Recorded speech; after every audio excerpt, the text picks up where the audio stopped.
tezroq tugatishdi deyilyaptimi? Qaranglar, guruh bo'lib ishlasa vazifa nima bo'libdi? Tezroq tugatdimi?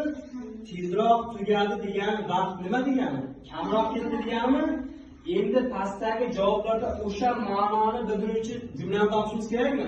Qaraymiz, javobga qaraydi. Guruh bo'lib ishlash g'alaba kaliti. Tepada g'alaba kaliti deyilganmi? Ha, har kim qaraylar, g'alaba kaliti bo'lishi mumkindir, jumla to'g'ri bo'lishi mumkindir. Lekin tepada o'sha ma'no aytilganmi? Yo'q, aytilmagan. Biz javobga qaraymiz. Guruh ishlari vaqtni cho'zadi. Yo'q, vaqtni nima qiladi? Kamaytiradi. Bu javob bo'la olmaydi, ha? Siz javobga qaranglar. Yakka ishlash har doim foydali. Balkim yakka ishlash foydali bo'lishi mumkindir, lekin tepada guruh bo'lib ishlash deyilganmi? Guruh bo'lib ishlashga qaraymiz. Nega qaraylar? Guruh bo'lib ishlash vaqtni tejaydi. Albatta, vaqt tejadi degani vaqt kamligi deganmi? Demak, qaysi javob bo'lar ekan? Xo'p, tanqidiy fikrlash 5-savolga qaraymiz. Matematikani yaxshi bilish mantiqni oshiradi. Matematikani yaxshi bilish nima qilar ekan? Mantiqni oshiradi ekan.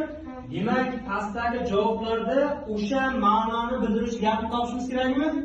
Javobga qaranglar. Matematikani bilgan o'quvchilar aqlli bo'lishadi.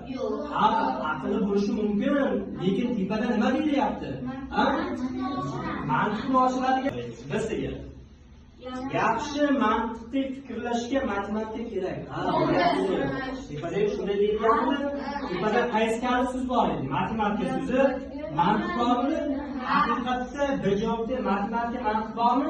O'shaning uchun qaysi javob bo'lar ekan? Xo'p, siz javob nima uchun bo'la olmaydi? Ustoz o'qisin. Matematika bilan mantiq chuqur mavzu deyapti. Tepada esa matematika bilan mantiqni bog'layapti. Bu yerda esa ajratyapti. O'shaning uchun bo'la olmaydi. Ramzini o'qi. Ko'p kitob o'qish mantiqni kamaytiradi. Bu yerda lekin ko'paytiradi deyapti. Shunday tepadagi gapga zidda